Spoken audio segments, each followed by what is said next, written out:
Hey y'all, welcome back. This is Talk Your Shit with Deja, where we chop the eye because not only can I talk my shit, but I want you to talk your shit too.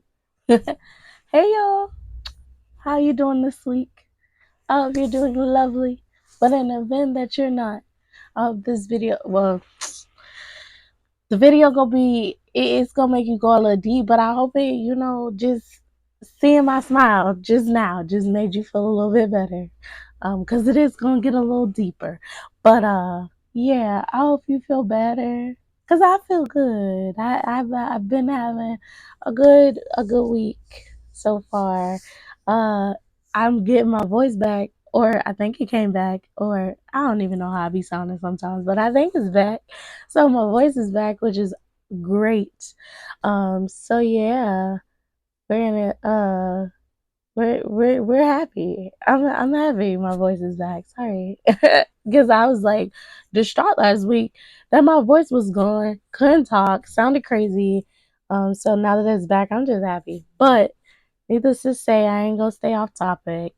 This week, y'all, we're going to go into neglect. Because last week we talked about sexual abuse slash sexual assault.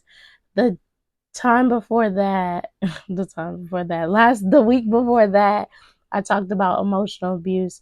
So this week, I'm talking about neglect and what that looks like, how it impacts you, how it has showed up in my life, how it impacts me now, and things like that.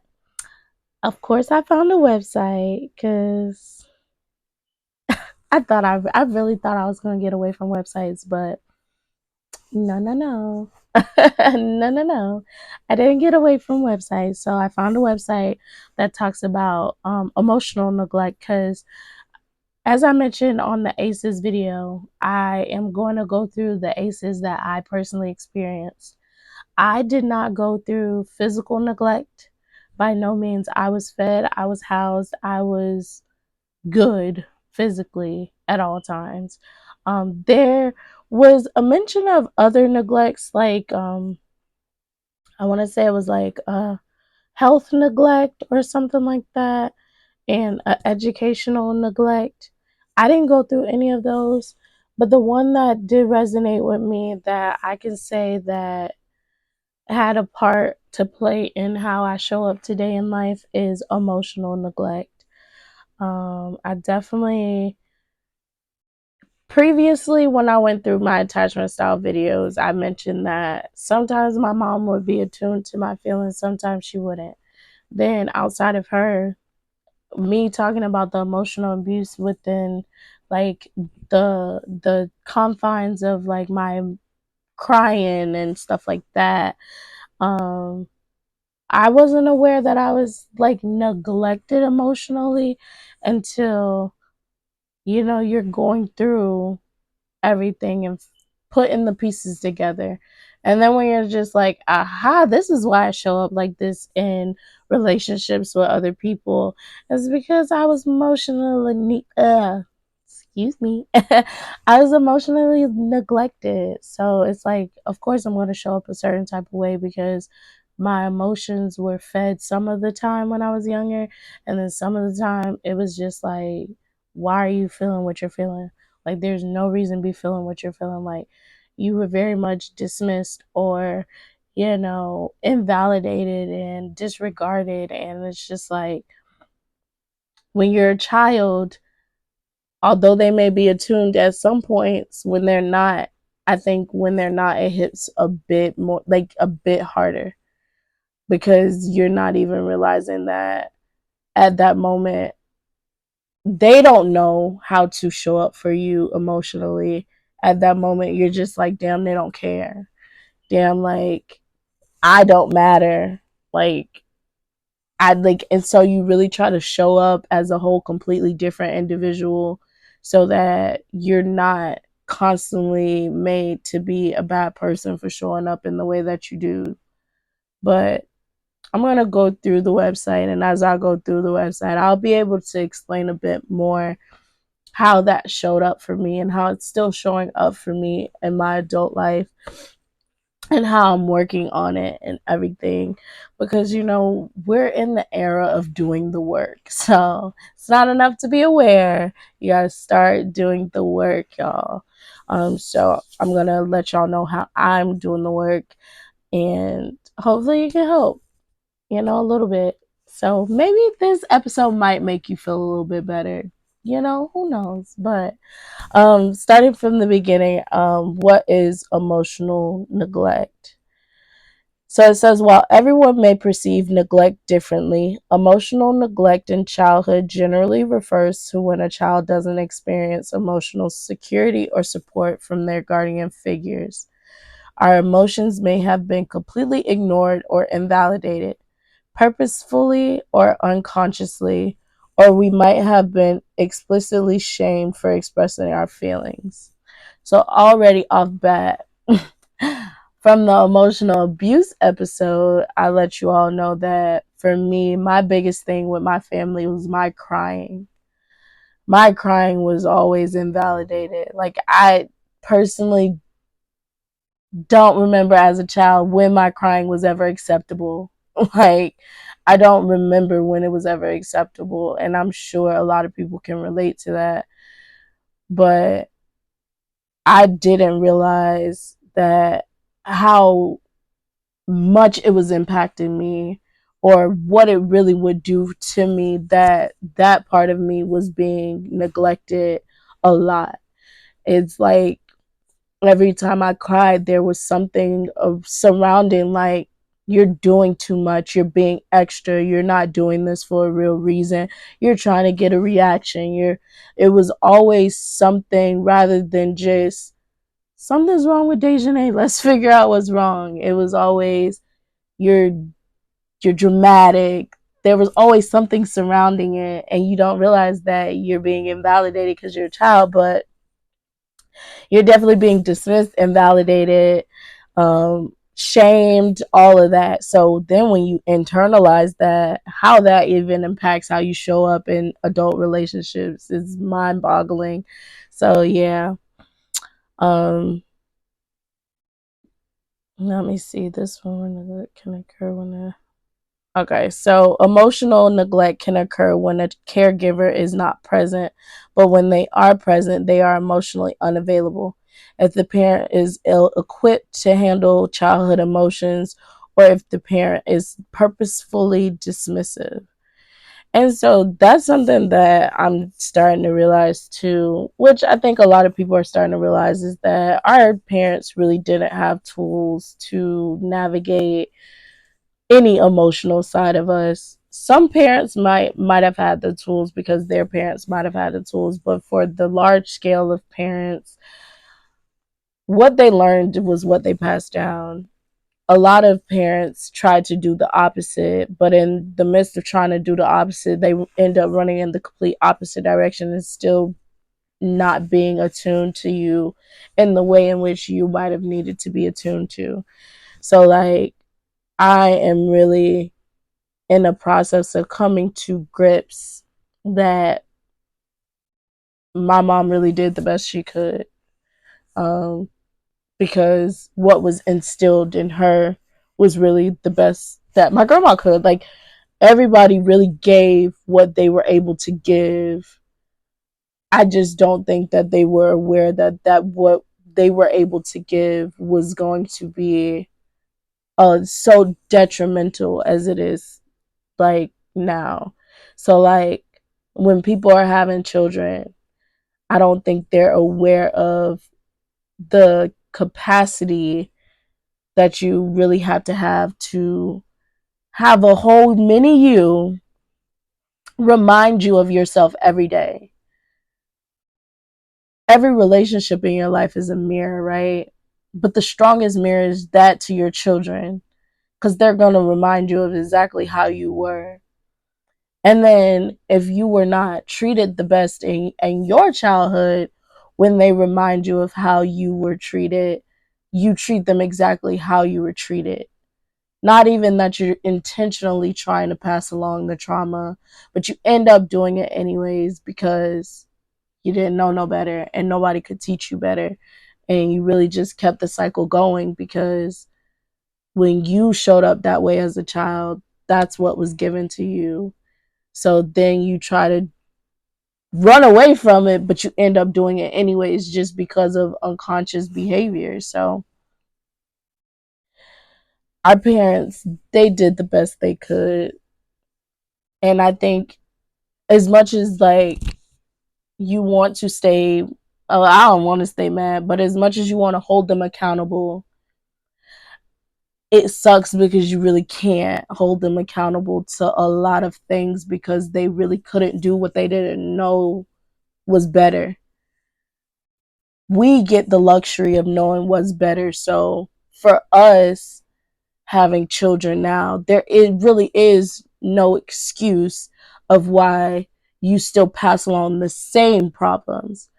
I came across a quote, not a quote, but a video of this guy who was like, he'd feel like he accomplished at being a parent if he passed along different problems, different set of problems to his children rather than the same old problems that was passed down to him. And I resonated with that so much because a lot of what gets passed down is literally the same thing from generation to generation to generation to generation.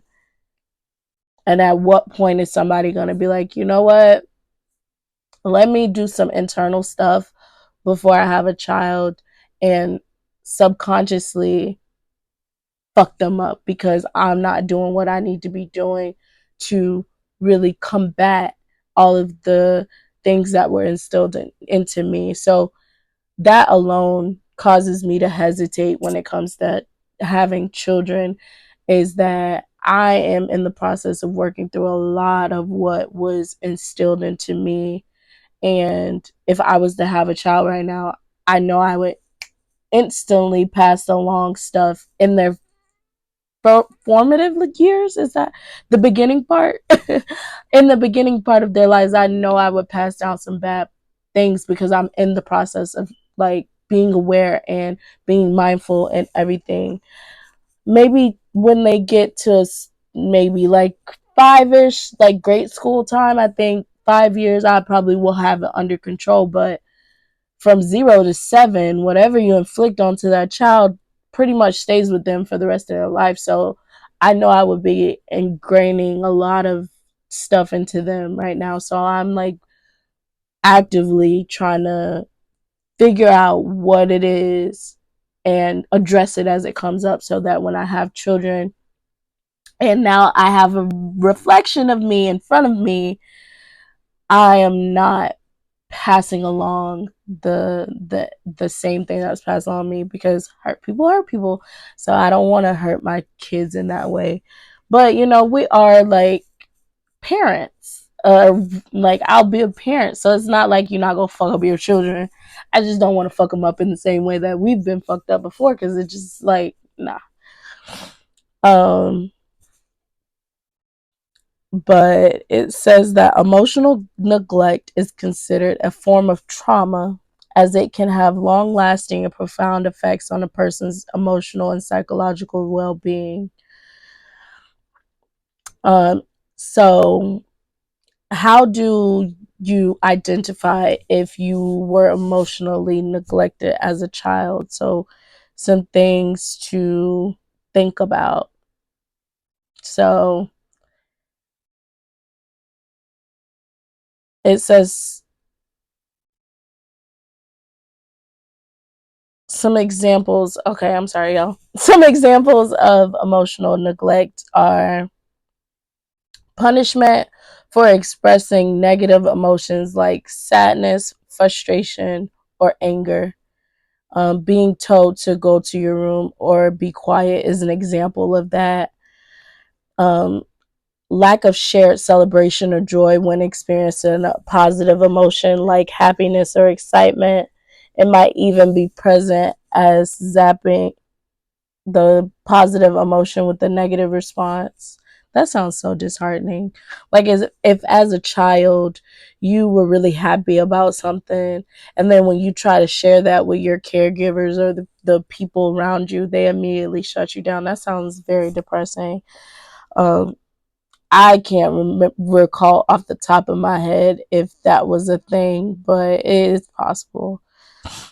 Being told your feelings or experiences aren't valid or worth further examination. Example phrases might include "you're too sensitive," "stop acting like a baby," or "don't worry about it."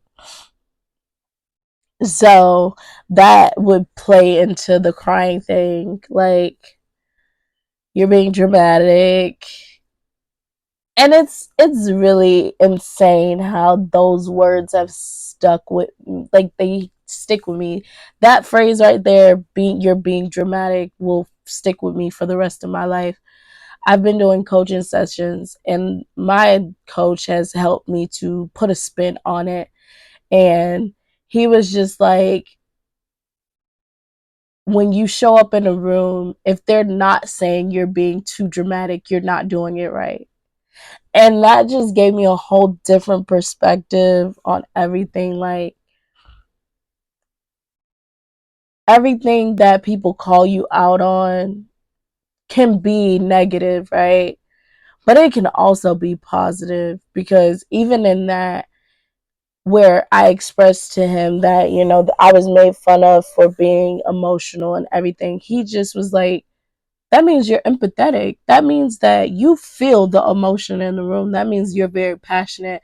Like, how you can turn things that you view as negative about yourself into positives is so impactful, because I had never thought about it that way. Like, I started to, at a point, be appreciative that I did cry, because I noticed that now, as we're older, that more people are crying and they don't get made fun of. So it's like, I am starting to appreciate that I do cry, but I had not been able to really transform my mindset about it until I did those coaching sessions with him.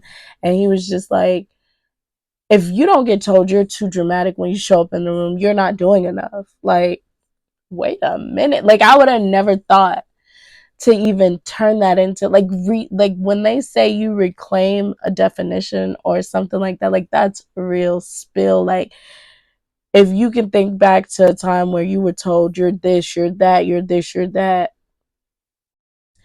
if you take time to really put a positive spin on that, imagine how you show up into the world, because it's all a part of you, and the whole point of it is them to make you feel bad for you showing up as you, right? But imagine if you thought about that as a positive thing. Like, dang, if I'm not showing up into a space dramatic, like, I'm not even being me. Like, when you really just take that negative and turn it into a positive, like, it feels great. Like, if I show up in a space and I'm not being annoying, I'm not doing enough. Like, I'm not being me. I'm not living to my full potential. So whatever that was thrown at you, that was there to tear you down or make you feel some type of way, if you think about how you can spin it into a positive, imagine, like, the feedback loop you start to put in your brain. Now you rework your brain to where when you think of those insults, it automatically goes to something positive. And so now you have a different way in how you view yourself as a whole. Like, you just immediately start working on your self-esteem. And now you show up as what used to tear you down.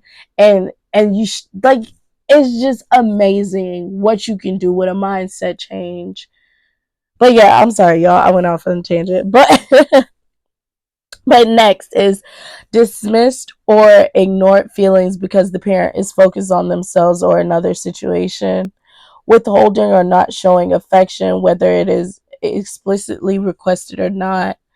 Failure to intervene or find a solution in situations when a child is under emotional stress.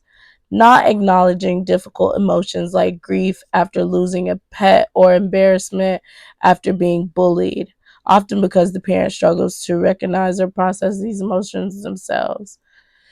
So I'll go back to the withholding or not showing affection. It's crazy that that's on here because, as I mentioned previously, me and my sisters and my cousins, we do a girls' night.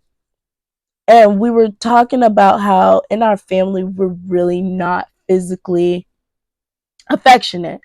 Like here and there, we give hugs, but for the most part, we do not touch.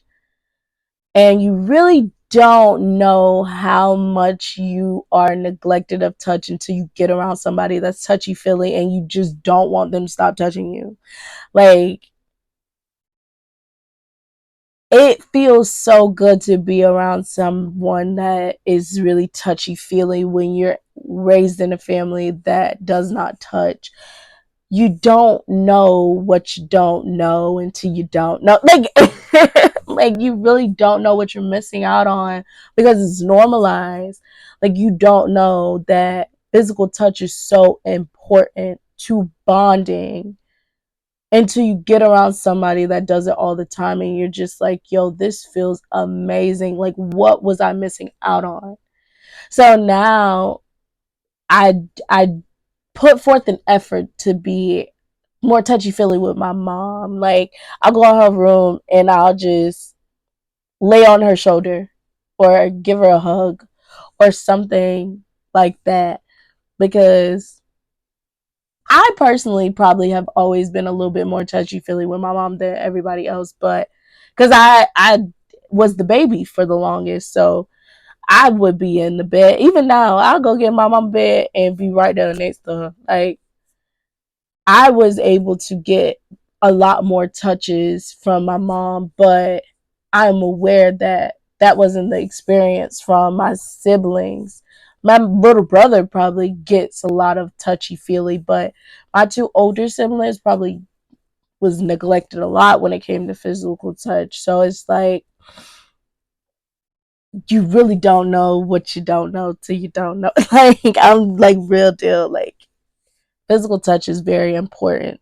And I can understand why physical touch, between quality time and physical touch, those being two of the main love language, like it makes sense because a lot of our parents wouldn't have had those skills embedded into them for them to really fill you up in the way that you would have needed to be filled up. Like my mom, though she was very present compared to some mothers, she was working.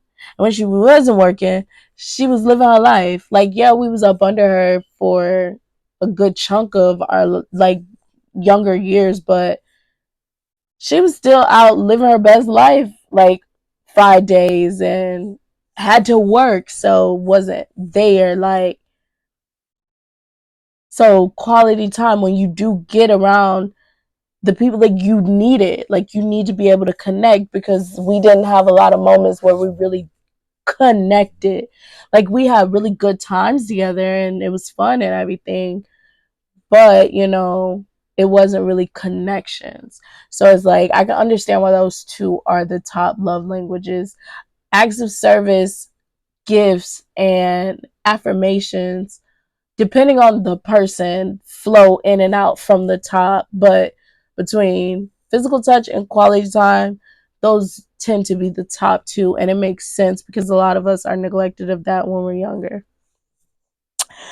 Um, Failure to intervene. I feel like it's hit or miss with some parents. Some parents know when to step in and save you, and then sometimes they're misattuned. That was my mom. Like sometimes she would defend me and be like, "Y'all not finna talk to my baby like that, or you're not finna treat her like that." Then sometimes she joins in and tells me I'm a crybaby or I'm doing so much or being dramatic. So depending on the day, she was definitely attuned. Um, and then depending on the day, she was definitely unattuned. So, and then the not acknowledging difficult emotions. For me, and again, I mentioned this with the emotional abuse, but for me, when I shared about suicide ideations and nobody taking that seriously, that hurt me a lot. That hurt me a lot, a lot. Because it's like, if I was successful, what y'all gonna do then? What you gonna do then? Where everybody think I'm over here playing and I'm not serious and da da da. Like, if I would have went through, what do you do then? What do you do then? Because now everybody gonna want to be oh so grief stricken. Like, now is you have a hard time, excuse me, moving through life. So it's just like, in those moments, you think that people are playing until it happens. Like, really, when they say people don't take shit seriously until it's on their doorstep, like, that's real shit. People don't take a lot of things seriously till it's on their doorstep, like right in their face, for them to even be like, whoa, wait a minute, this is real? Who knew? Because on the outside looking at everybody else, when you see them go through their stuff, you're just like, okay, it happens, you're aware that it happens, but until it's in front of you, you don't take it seriously. And that's unfortunate that people have like that mindset of, until it's in front of me, I don't care, because you can prevent a lot of things by taking other people's stuff seriously. The wisest people are the people that can learn from others. Like, yeah, it's great to learn from our own experiences, because then you really can pass along the knowledge in the best way. But being able to look at other people make mistakes and you be like, okay, now this one, I ain't got to go through it to know how to avoid that. Like, that's smart. So, had my suicide ideations been taken seriously, I definitely would be in a whole space. I might not even be in front of this camera. So, I mean, everything needed to happen that happened, but it's just like, take it seriously, because I was blessed to still be here. Everybody don't get that story. So it's like, be mindful of when you're attuning to stuff, especially serious stuff that real deal can happen. Because you got to also remember that children are not critical thinkers. We're really acting off of, or we were really acting off of impulses, which is probably why as adults we're super impulsive now. Like, discipline is not really a thing for a lot of adults, because your little child in you is still running shit, acting off impulses. So it's like, if a child presented you with this tough emotion that could possibly destroy their whole future, their life, whatever, if you don't take it seriously, like, what is the point? Like, what is the point of them even thinking to come to you about anything? Because you're not finna help me. Like, you're not finna help me. And now they're hiding, they're sneaking, and that's why people lose their children and be like, I never knew, or how did this happen? Because when they present it in front of you, you didn't take it seriously. Because you did not take it seriously, they felt ashamed. Now they gotta hide it. Then when shit hits the fan, everybody's like, oh my god, I never knew, or how could this have happened? It was right in front of you. But because you were not taught how to be in tune with your own emotions, how can you ever be in tune with anybody else's? Like, having children, y'all, they just tell us it's something we're supposed to do, but ain't nobody really out here teaching us like how to not completely fuck up the kids. Like, ain't nobody teaching us how to not completely fuck them up. Like, they just say, oh, we need to be fruitful and multiply. Like, just be fruitful and multiply. But who's really teaching you how to not be triggered by every little thing your child does? How to show up for them when they need it? How to make sure that they are surrounded by all of the support, love, care, and everything that they need. Even the discipline part. They don't really teach you that discipline doesn't have to always look physical. Is it some children that you might gotta pop? My nephew is one of them kids. You might gotta pop him a little bit because he'll play in your face. Like you might gotta pop him so he can be like, okay, you serious. But you don't have to always do that. There's some kids that you can take their phone or put in timeout and do those things and they get it.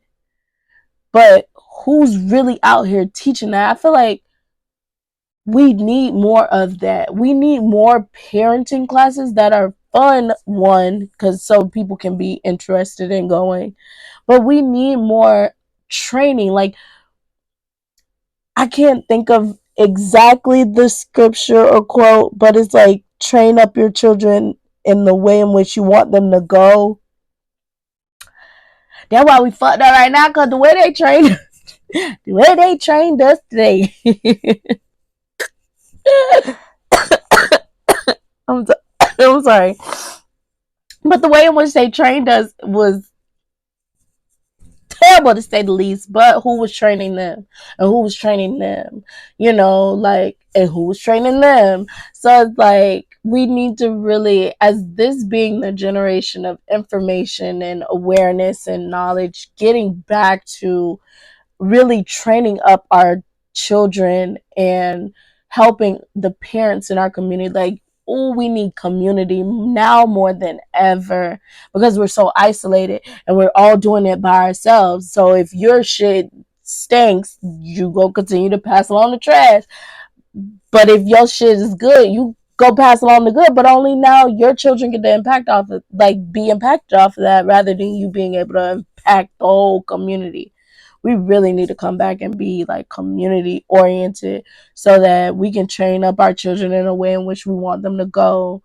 Like, we shouldn't be having like the amount of incarcerations that we do, the amount of deaths that we do, the amount of substance use disorders, the amount of mental health like, as we're getting more and more and more evolved, there's no reason why that stuff keeps declining.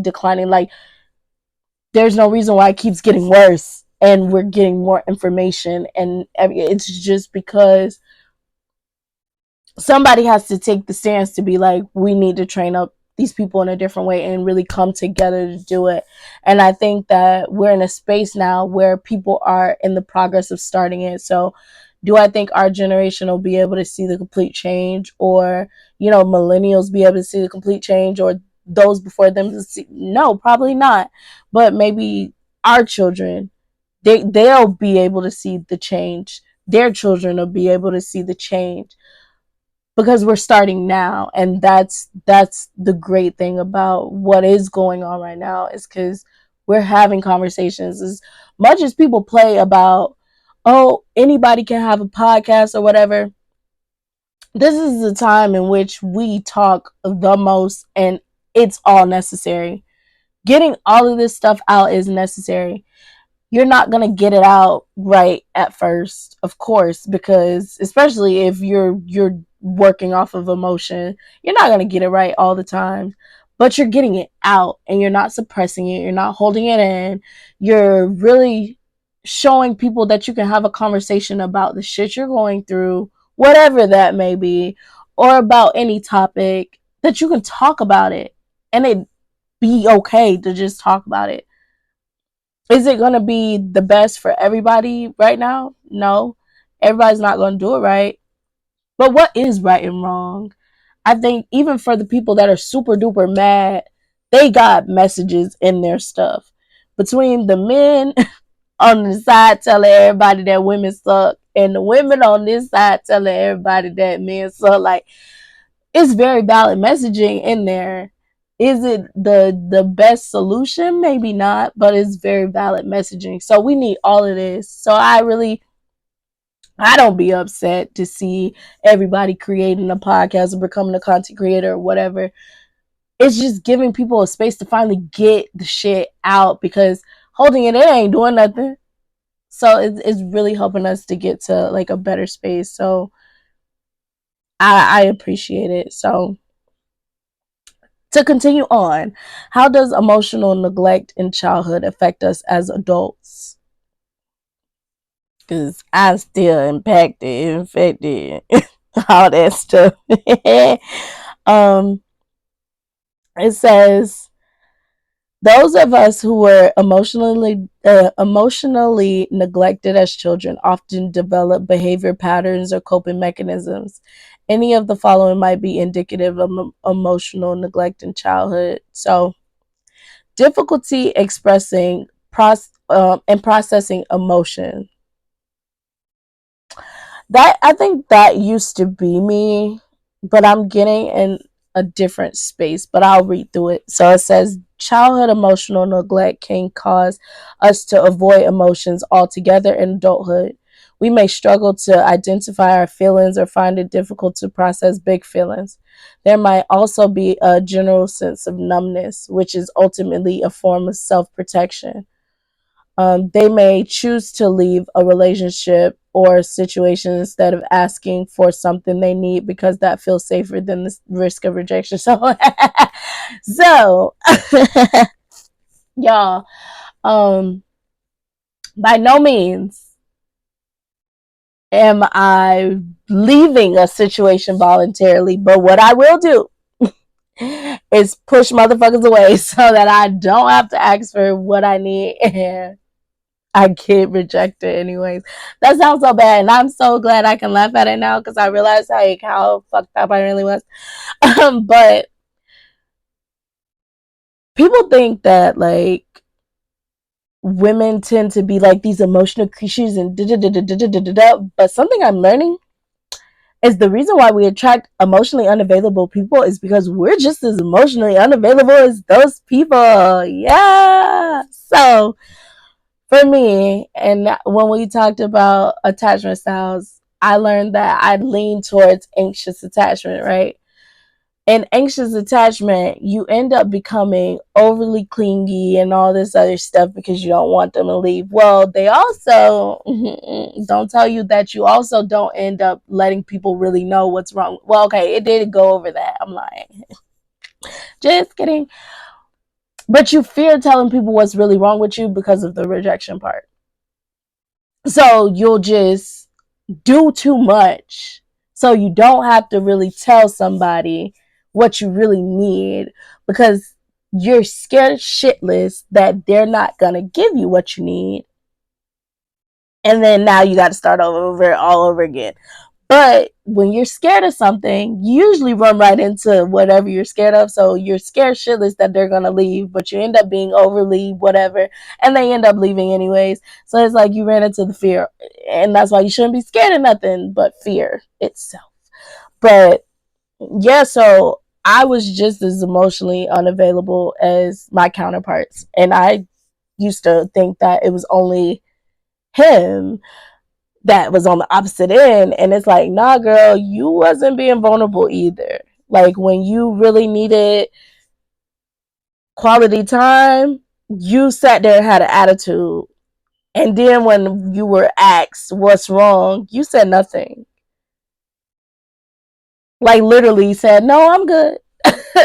Like, and then proceeded to change the whole mood of the room, but then could point out easily that they shut down and they disappear when you're in the space with them, you shut down and disappear. So then you just be like, it's me, hi, I'm the problem, it's me. Like we're both in this together, and I did not realize that until I really did some self-reflection. I am very terrified to tell people how I feel because of how it was presented to me as a child. Like telling people how you feel was never received in the best way. So why would I feel comfortable doing that as an adult? But then when you attract people that match your energy, you can point it out easily in them and say they're the problem. They're the reason why this is fucking up. Not realizing that you haven't even established your needs. You don't know how to communicate your needs. When you're placed on the spot to tell what's wrong, you don't. Like, yeah, you're the problem too.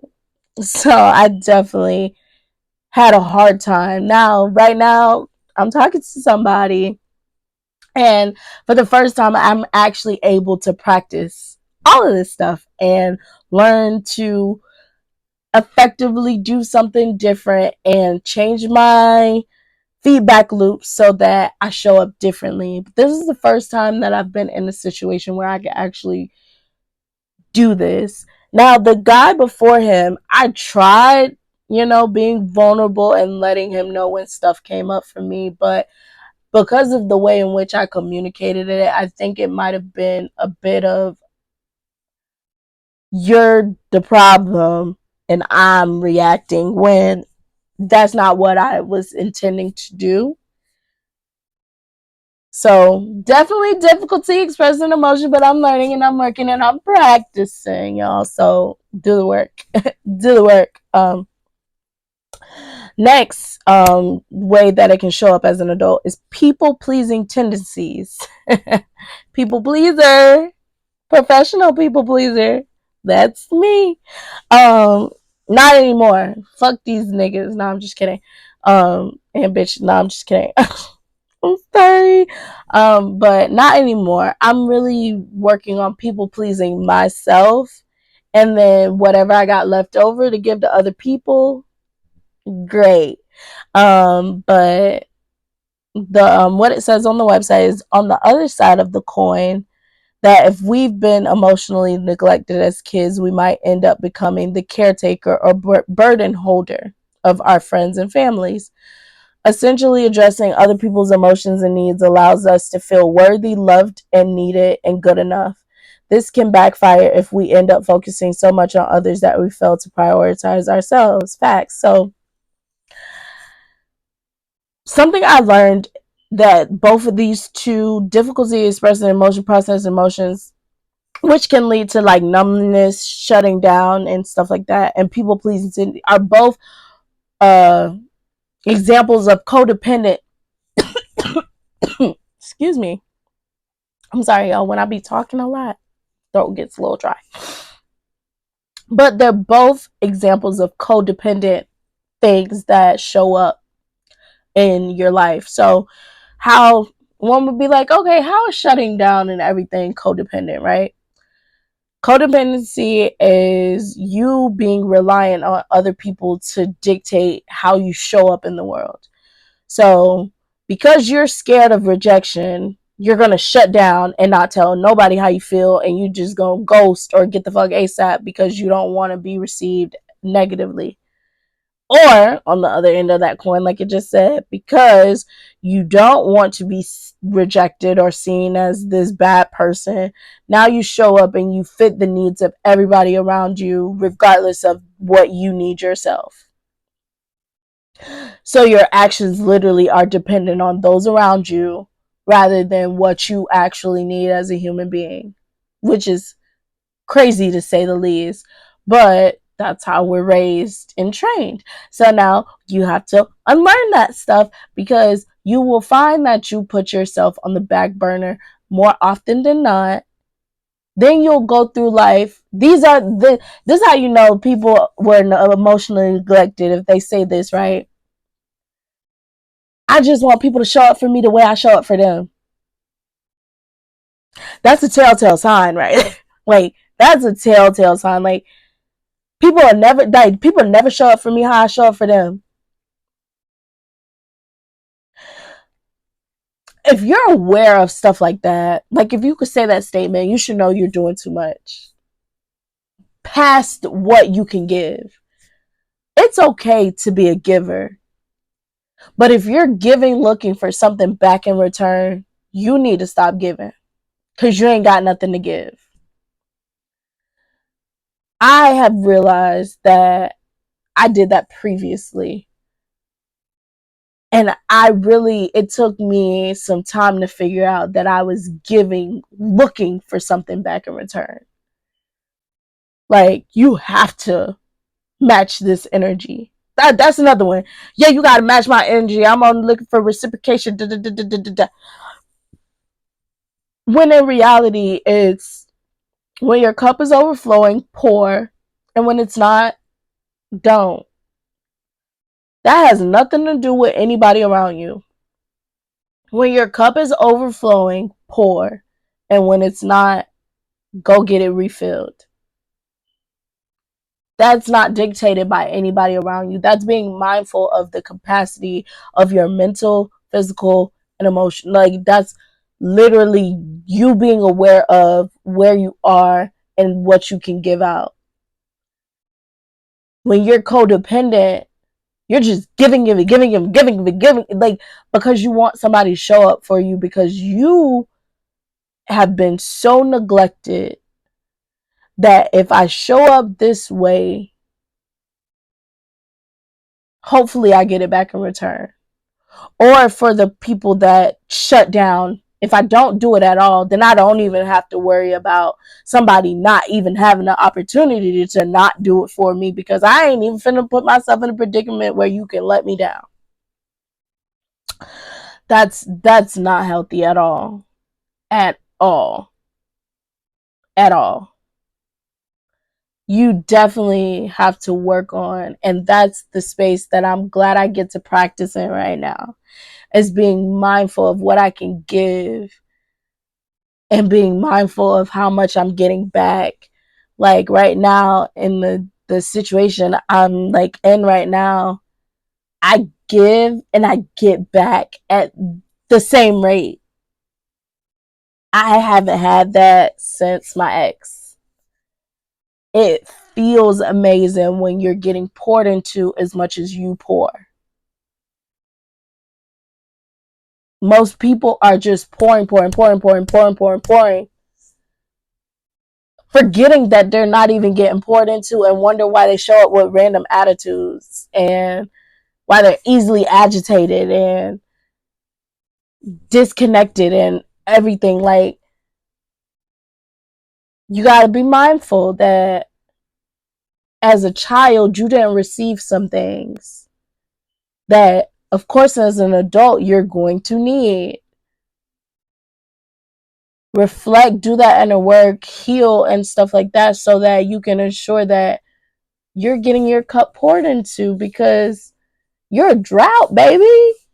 You're trying to pour from a well that doesn't run dry. Like, that's not possible. And a lot of us are trying to pour from a well that has run dry, and then wonder why resentment sets in. Wonder why you feel taken advantage of. Like, advantaged? What? I just added like a ed. Taken advantage of. Why you feel used, because, like, you never had it to give in the first place, but you were hoping that by you showing up this way, you would get it back in return, and that wasn't guaranteed, and nobody taught you that that wasn't guaranteed. But it is something to be mindful of, that you should only pour from a cup that overfloweth. Like, don't ever give out anything that you're looking back, like looking for back in return. You're gonna be let down every time, because you're not in control of what other humans are going through. So if you give out of the kindness of your heart, whether they reciprocate or not has nothing to do with you at all. And when you feel like you're to a point where you're just pouring and not getting anything back, that's when you, okay, let me go find another space to dabble in, another environment to be in, so that I can get poured into. So, yeah, it's like, people pleasing is, it's fun when you figure out you're a people pleaser, because then you just be like, fuck these people. But that's real shit. Like, you really go out into this world and you just pour. hoping that you get an ounce back of what you gave in return. Like you're hoping that you get an ounce back, and when you don't, you're let down every time. So only pour from a cup that's overflowing, and be mindful of the environments that are helping you to overflow versus the ones that are just sucking from a drought that has no water in it. Um, Another way to that it shows up in adulthood is you may have a hard time trusting other people. Sometimes it feels safer to put up walls so that no one else can get in and potentially hurt us. We're simply trying to protect ourselves. Vulnerability and open up to other people may feel scary too, which limits the ability to connect with others. They may withdraw or isolate from social or peer groups because they feel different and because they fear being asked to talk about how they feel. Facts. Um, like I mentioned previously, I'm learning that I don't trust one, my family, but just people in general sometimes. Um, to share how I feel. I suck up a lot. And then when you show up, because emotions are never just suppressed. They suppressed until they want to pop out randomly. So it's dangerous to try and suppress them. But I really don't trust people with my emotions and everything because of how I was handled previously. I'm in a space where I'm working on putting myself in positions to trust, letting people know how I feel about situations that make me feel uneasy is how I'm working towards building that trust with individuals.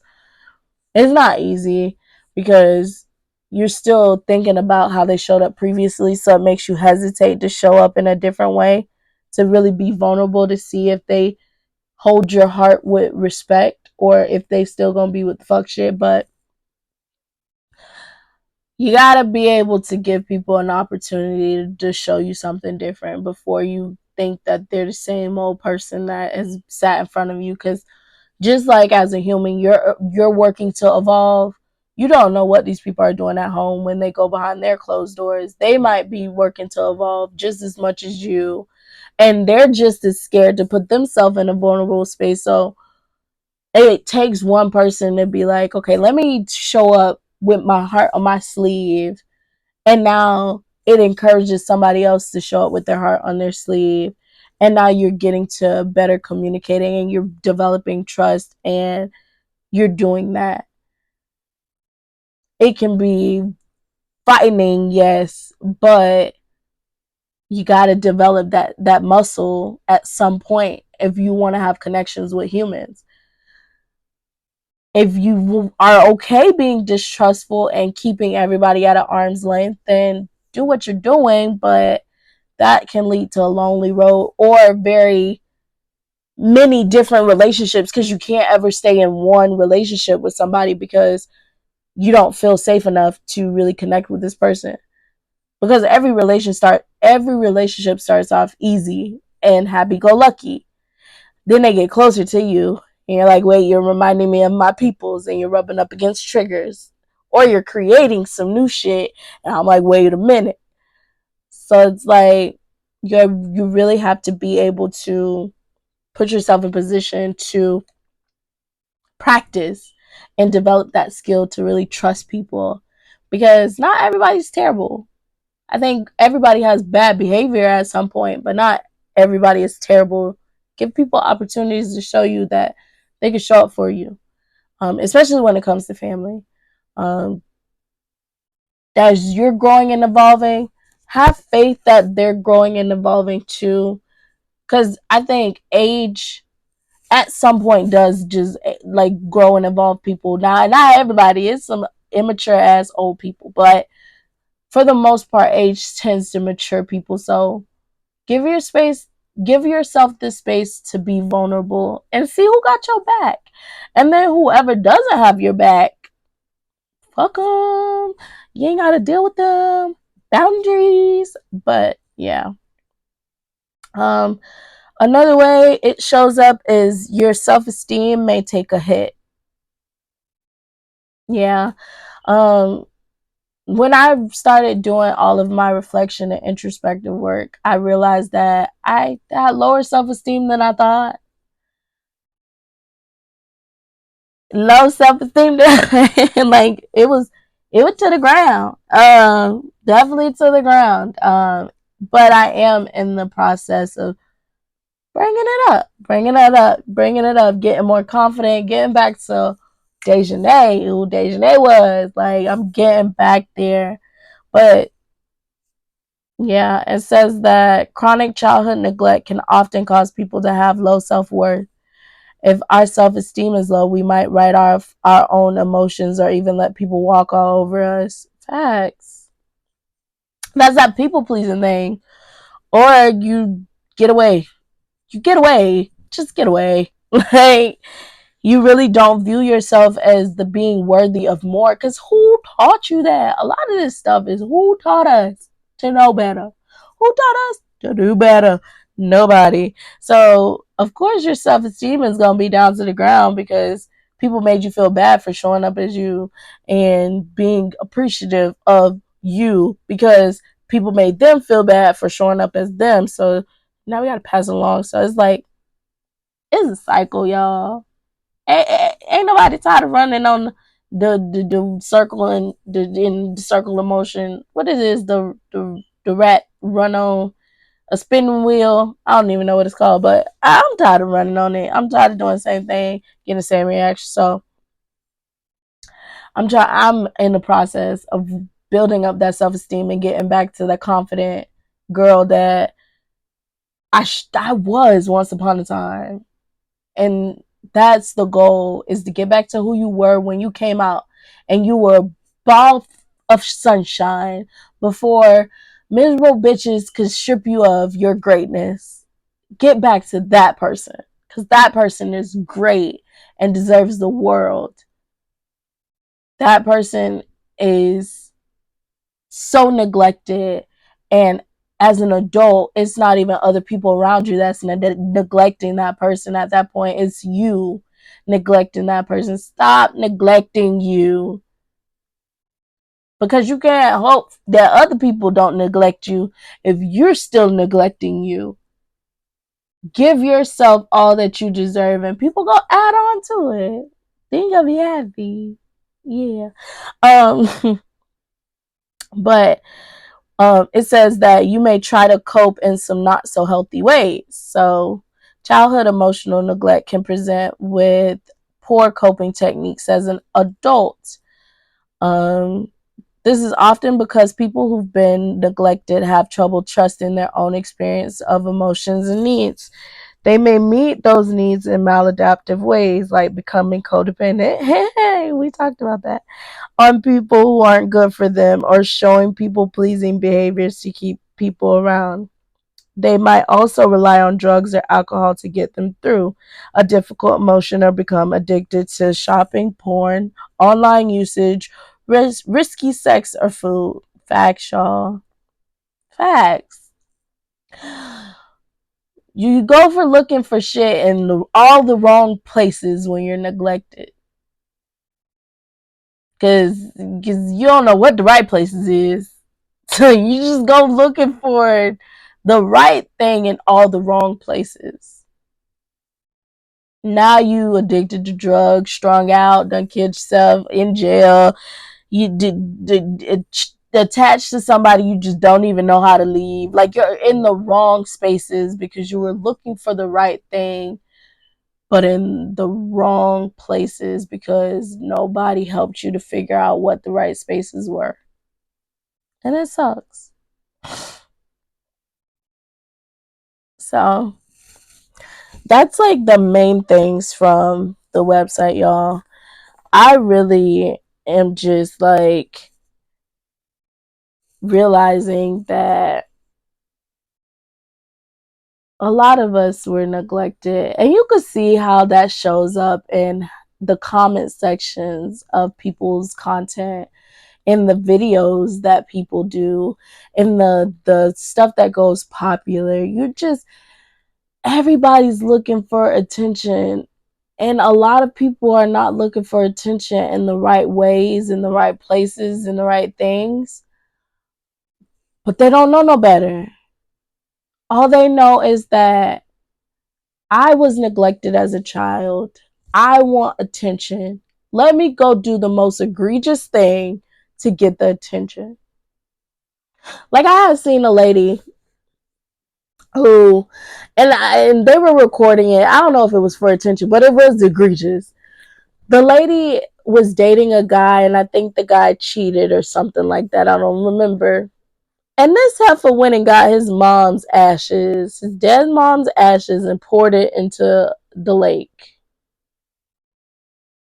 Like, like what the fuck? Like, come on now. And then was recorded and put it online. But at that point, you want validation, right? You want somebody to be able to tell you, like, I understand why you did that, girl. Like, I understand. Like, come on now. Like, people right now are doing some of the most egregious things because of how neglected we have been. We have been really neglected because the people before them were neglected. The people before them was neglected. Like, we have progressively got more neglected. And so social media has been a good thing, but it has been a bad thing too, in that people will do anything to get validation, to get attention, to not feel neglected because in their household they were not considered, thought about, validated, taken seriously, any of that. So let me go online, and now millions of people can do that for me. Whether I'm doing the right thing or not, I'm getting what I lacked. And it's really just, that's why mental health to me is so important and it's so necessary to really figure out the mind. Because the stuff your brain will make you do when it is not being treated with respect is crazy. And it's weird because your brain is put there to protect you, right? But when you have been put into bad situations, all you gonna do is end up putting yourself in the more bad situations until you become mindful that I'm in bad situations. Like, until somebody informs you that this is not normal, this is not healthy, it's not helping you to get nowhere. So it's just, and then on top of that, now we have social media that's definitely not helping you to see it as being not the best thing to do because people are paying handsomely for it. They're paying very nice for you to stay fucked up, for you to stay in a terrible situation, for your brain to stay in the same cycle. They're paying you handsomely for you to stay fucked, which is why you see celebrities commit suicide, take their lives, and stuff like that. Not to say that, all of them that may have taken their life were doing everything completely bad, but they do incentivize you to not be yourself, to show up as somebody else to get attention. So you end up people pleasing online, not showing up as yourself. So then that's even more of a mental fuck because you're like, dang, these people don't really like me for me. They like me for this. And so it's like, as good as it is bad too. But like I said, I'm in a space where I'm being way more mindful of doing something different so that by the time I have children, I can do something different for them and they can show up differently and then they can pass that along. And now we have some new things to worry about. I want my children to be worried about how many stocks. I don't even know what to say, but I want my children to be worried about that. Like, mom, like, where should I invest my $50? Like, but you said that this one, da, da, da, da, da. Like, I want that to be what they're mad at me about. Is that I didn't let them invest into the stock they wanted to invest in. Like, I just want the problems to be better problems. I'm so tired of the same old problems. So I'm mindful of all of the stuff that I've lacked so I can show up and demand it from people around me. And when you can't give it because you don't have it to give, I am responsible for finding people that can do that for me, not sitting there trying to force you to do it.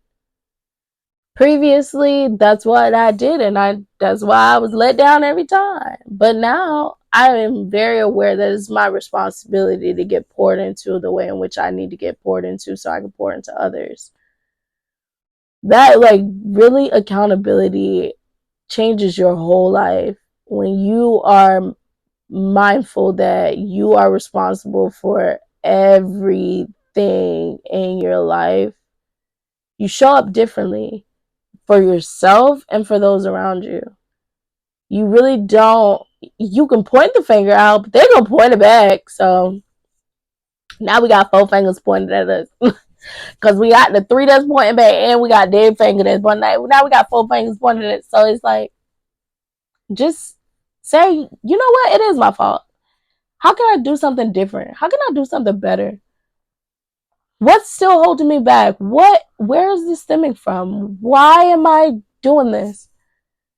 Right now I get to actively do that with the guy I'm dealing with. Like, I get to actively fix some shit.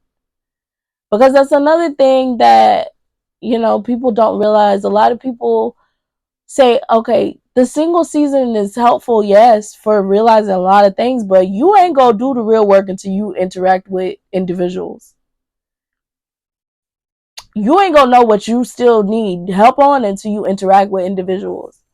And it's not enough to just interact with family and friends.